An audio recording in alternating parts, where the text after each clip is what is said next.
Hey guys, hi, welcome back once again. My name is Vaishali, and having learned quite a few things from, through, and from within human interactions, and having pursued and completed my master's in business administration and in clinical psychology, I today wish to talk about manifestation, or rather, intentional manifestation, deliberate manifestation of the changes that we'd like to experience within ourselves, within our personality, and thereby our personal reality, which of course would naturally translate into deliberate manifestation of bringing about the changes, not just in our personality and thereby our personal reality, but also in our lives. And this time maybe using the idea or the metaphor of God/religion to specifically enable us do that for ourselves. Now, across many states and across many parts of India, we recently celebrated and are still in the process of celebrating an occasion, a festival called as Ganesh Chaturthi. Now, Ganesha, in terms of the idol representation, the way a certain statue is carved, is represented through the body of a man and the head of an elephant.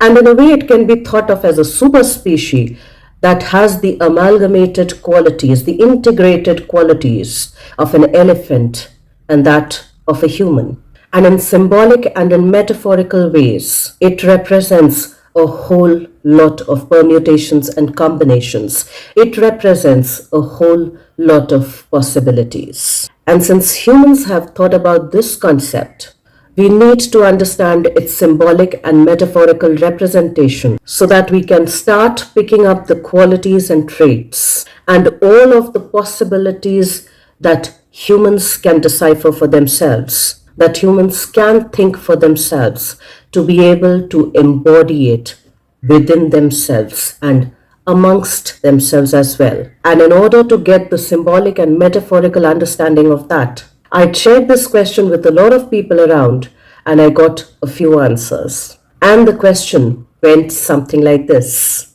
What is the importance or relevance of Ganesh Chaturthi in your life? And what is it from the story of his life, or plus and the image and thereby the understanding of him, that you would like to imbibe and embody within you and in your life? Now, this time around, I'm trying to make this video a little differently, trying to amalgamate two different languages and thereby two different thoughts and thereby two different cultures to bring about more relevance, to bring about more connectivity with regards to how we can embody certain qualities about Ganesha that we symbolically understand into our own lives so that we become a more enhanced versions of ourselves, so that we intentionally and deliberately enhance our personalities, develop our personalities, and thereby enhance and develop our personal reality, and thereby our lives as well.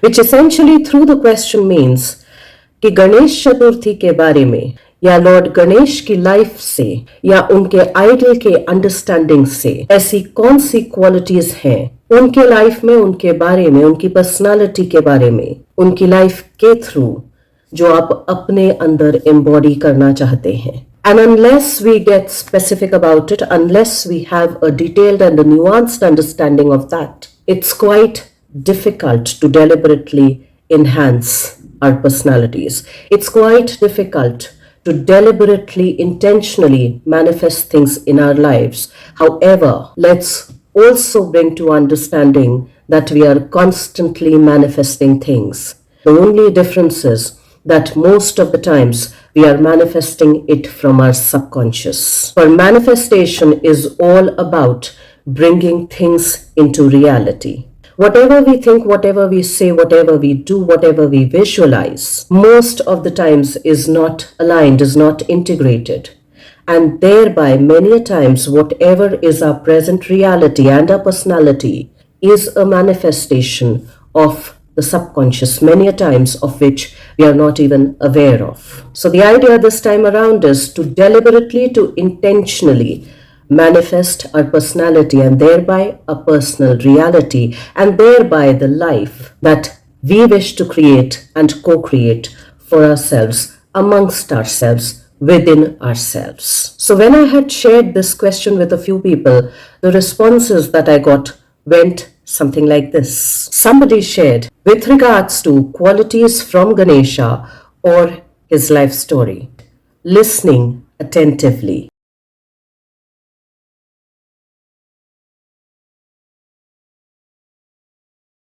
Somebody shared sthirta, groundedness. Somebody also said resiliency. Somebody also said defining and choosing my inner and my outer circle.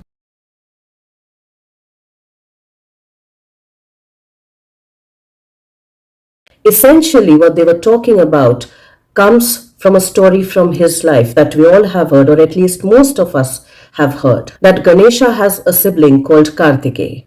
And at one point in time, when they were growing up, the parents had thrown a challenge before them, their parents being Shiv and Shakti. And the challenge went something like this, that whoever travels the world the fastest wins the race. Now, Kartikeya's vehicle is a peacock, while Ganesha's vehicle is a rat.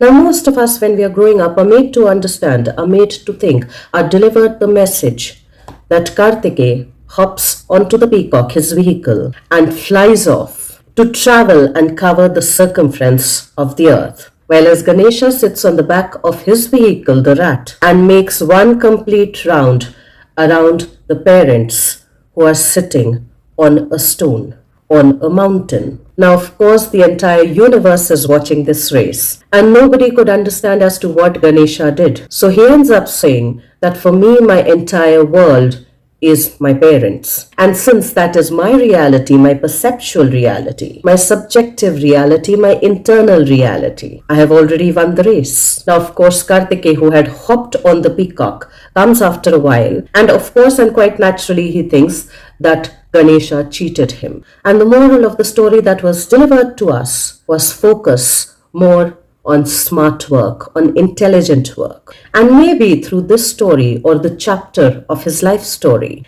can also be that one represents real hard work while one represents smart, intelligent work. That one represents objective reality, which is represented through Kartikeya. That the world or the planet that we actually live in objectively is almost a round ball, and thereby he undertakes the hard work, the longer work of going around it rather than taking a shortcut. While slash plus and it can also be that alongside doing hard work, alongside having the objective reality into perspective, it's also important to understand and take notice of our subjective reality and give it its due importance. It can also be about integrating both the objective and the subjective reality into our lives, into our perspectives, alongside hard work and smart work, without dismissing one or the other,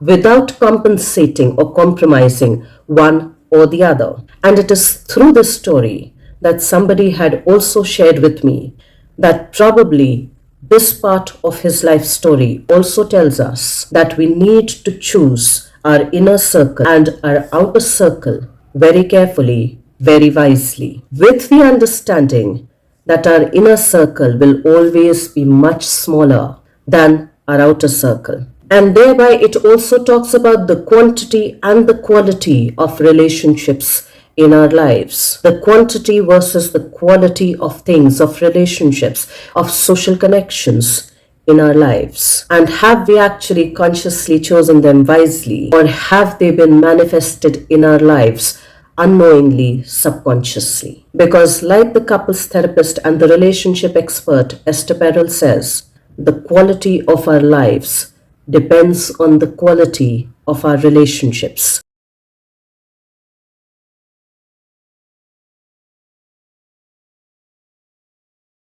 Somebody had also said, becoming pujaniya before your elders. And in a way, in my understanding, it is coming from that story wherein Ganesha's father, Lord Mahadev or Shiva, himself had declared that any beginnings would start by using my son's name. As a father and metaphorically as a god, he himself could have said that let everything begin through me using my name. But here, through this story, it's kind of telling us that the father has so much of reverence, so much of respect for his own son, that in a way he bows down before his son and requests everybody that they should begin or start anything by uttering his son's name, Sri Ganeshaya Namaha, which in a way beautifully ties up with the thought, becoming pujaniya before your own elders, being revered by your own elders in the highest order possible.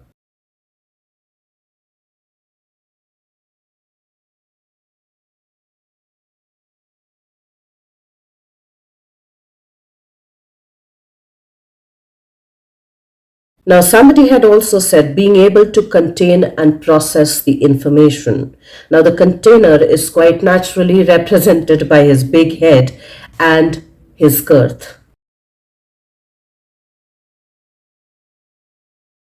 The ability to consume and hold information and process it with stability, with discernment, is something that I think this person is talking about.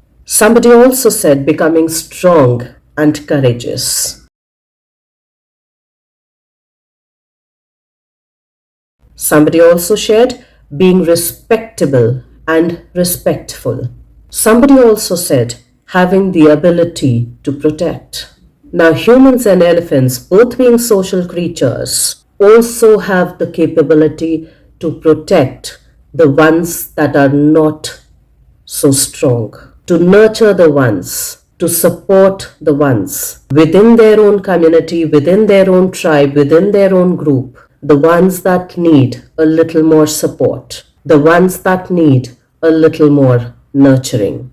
Now, somebody also shared the ability to stay calm. Somebody also shared having good memory or being able to recollect well, not just subconsciously, but consciously, deliberately, intentionally. Somebody also shared being a mastmola, yet being responsible. Well, elephants, it is also perceived, are mastmola and are never irresponsible. Well, mastmola essentially implying being carefree, not careless, being happy-go-lucky, being light-hearted, and yet having the wisdom to not let sit anything on the heart for long. Somebody who doesn't live and perform under obligations and yet is not irresponsible.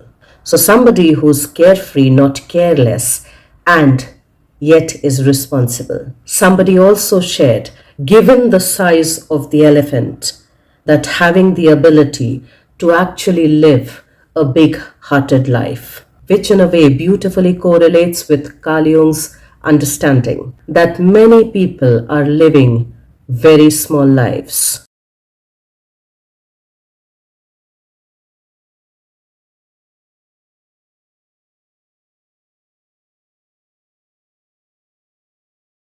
For many a times we are being dictated, driven, and dragged by our subconscious obligations, which in a way makes us compromise not just ourselves, but even the life experiences that we are having, that we are living. Somebody also shared that I'd like to be a little more caring, a little more sensitive. Just like elephants that demonstrate that ability beautifully, and humans have the capacity to embody them, to imbibe them within themselves.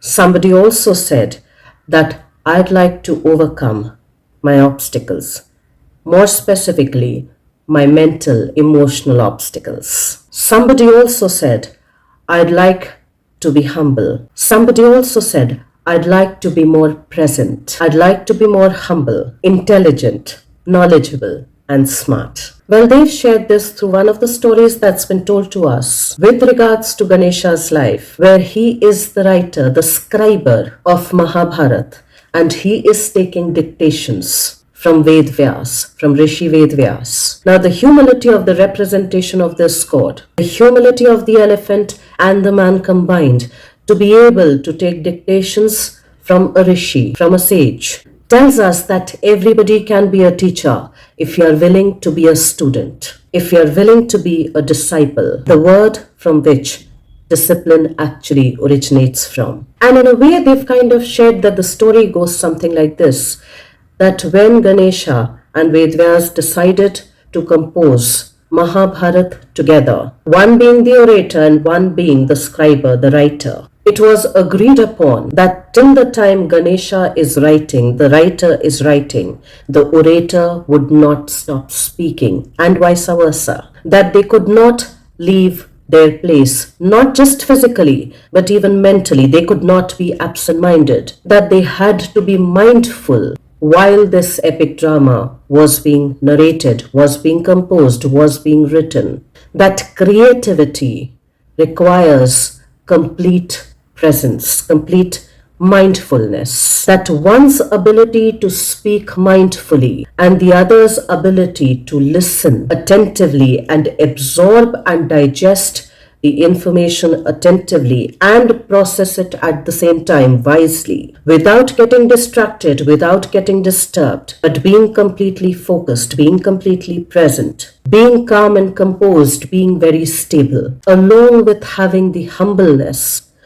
to become the scriber, the writer for a sage, are certain things that get depicted through the story. And of course, as I'm narrating this, it kind of comes to me as well that even over here, choosing the right companion to deliver that task, choosing that right companion to create something, choosing that most appropriate companion and having the wisdom to do so is equally important, is equally relevant. Now, why I say that, and when I say that, at least to me in hindsight, it makes me understand that Rishi Vedvyas would have also chosen any other person, any other being, including Lord Ganesha's own father and mother, or his own brother, or any of the other gods, or any of the other human beings, or any of the other sages, to compose this most philosophical, psychological, and sociological drama. And yet, he chose none other than a creature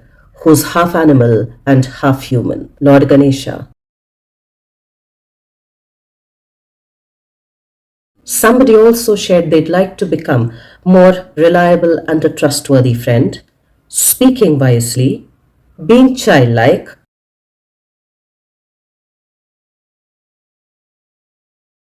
being loyal, and having the ability to focus and concentrate are certain things that they see from the life and from the idol of Lord Ganesha. Somebody also beautifully shared, learn to listen and listen to learn is something that they'd like to imbibe within themselves. Somebody also shared being healthy and yet not being lazy.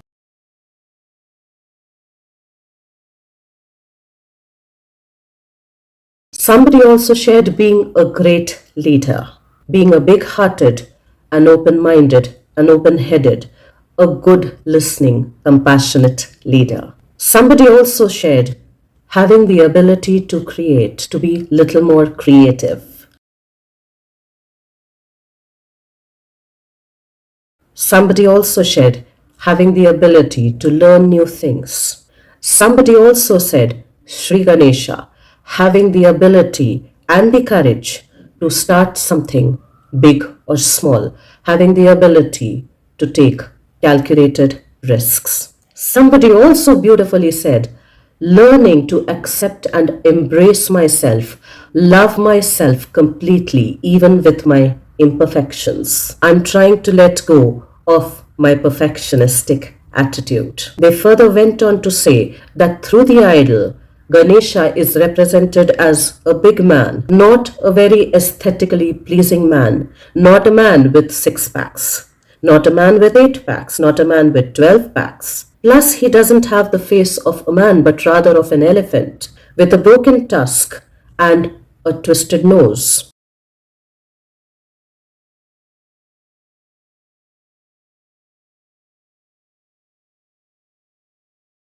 And yet he is able to embrace those aspects about himself completely and authentically, without shying away from one or the other, realizing the beauty of those imperfections, which in my understanding is the highest order of self love, the highest order of freedom. And thereby, in my understanding, Ganesha represents freedom.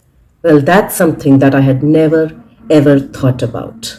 Well, somebody had also shared, not given it a thought though, but heard a lot on YouTube, etc., about the image and the significance of each part that depicts what it signifies. I can only say that I have full faith in all gods, and if you pray from the bottom of your heart, you get that strength to fulfill your dreams. But at the same time, I do not believe in more superstitions, which may not be realistic or practical and scientific in life. Somebody had also shared, one thing, he is there for us throughout all the time. You don't need special days for him to be in our lives. All this time is just karma kand. Karma kand.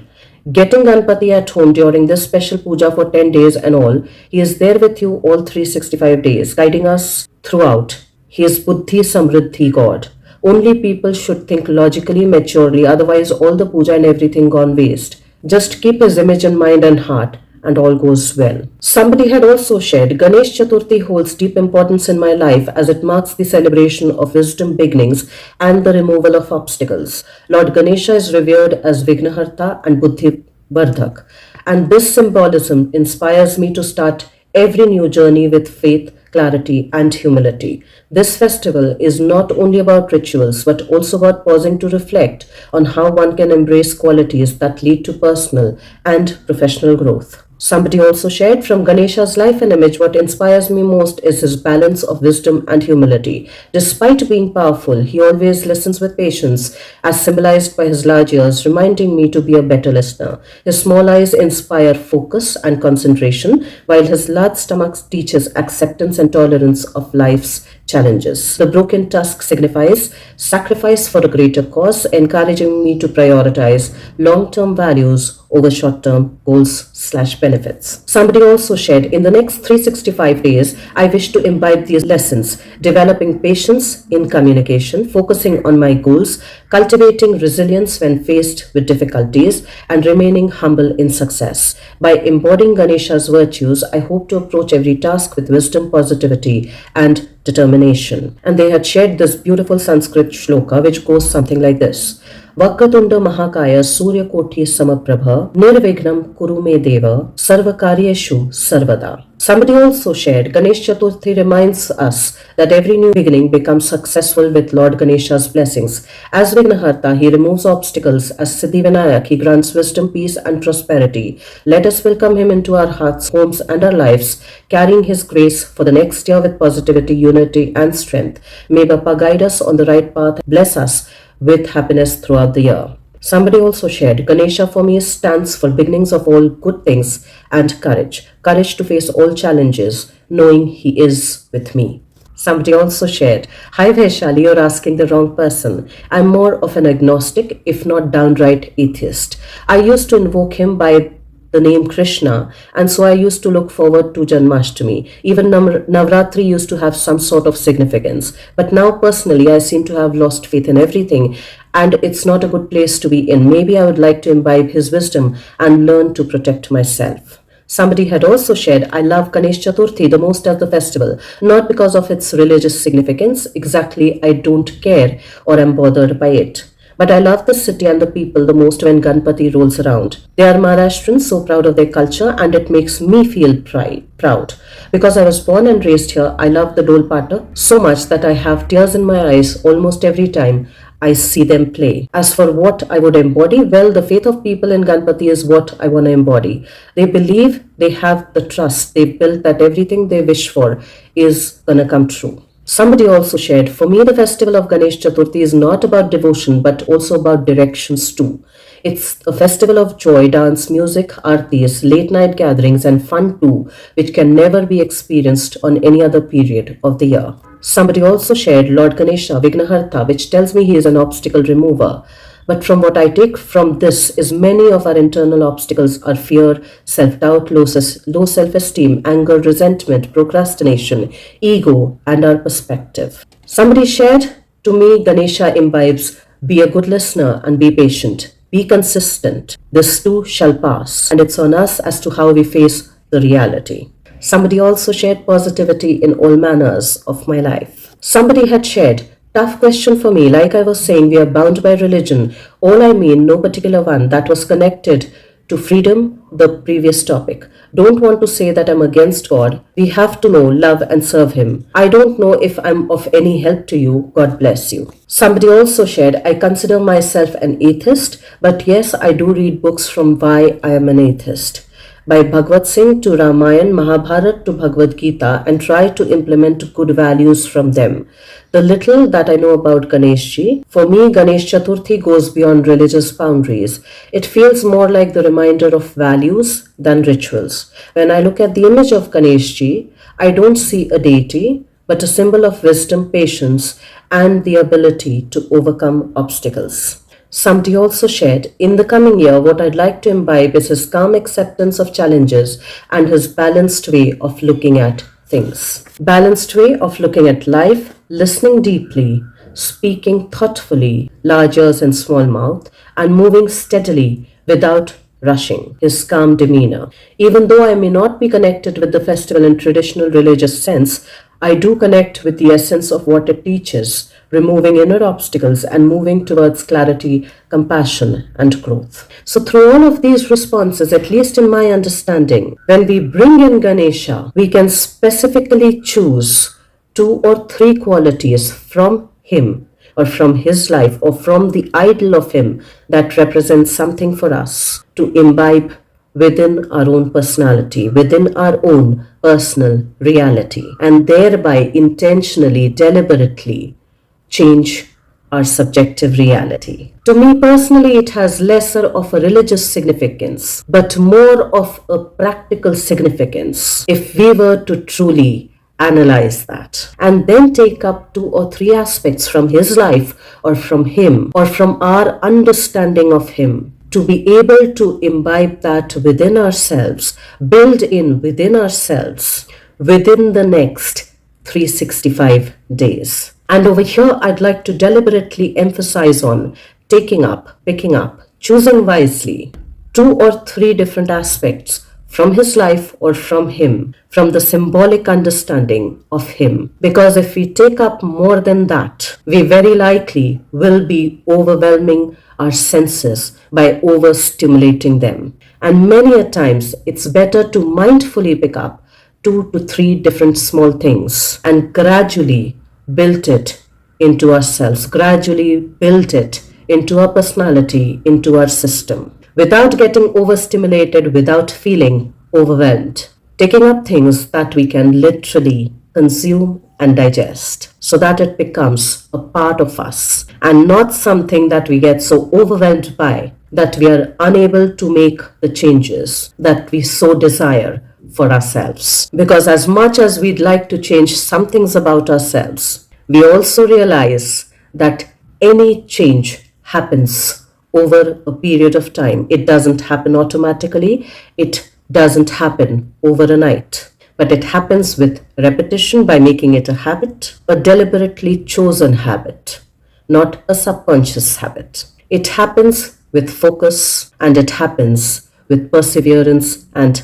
patience. And it is only when we get specific about it, which our subconscious understands way better, when we understand the details about it, is only when our subconscious begins to take some steps towards making and allowing those changes to happen. So let's even try to look at our religion and its practices, not from very dogmatic points of view, not from very dogmatic perspectives, but rather from the practicalities that it provides us, that we practically can implement in our lives. Let's try and use our discernment, our own intelligence, our own wisdom to intentionally and deliberately become what we aspire and desire to become, to deliberately manifest the personality and thereby our personal reality and thereby the life that we actually desire to have and embody within ourselves and amongst ourselves. Let's pick up 1, 2, or even 3 specific qualities or traits that we would like to embody and change within ourselves. Let's try to do it from that lens, and I will see you once again the next week. Till then, stay tuned in. And guys, if you do like the contextual content of these videos, please do like, share, and subscribe.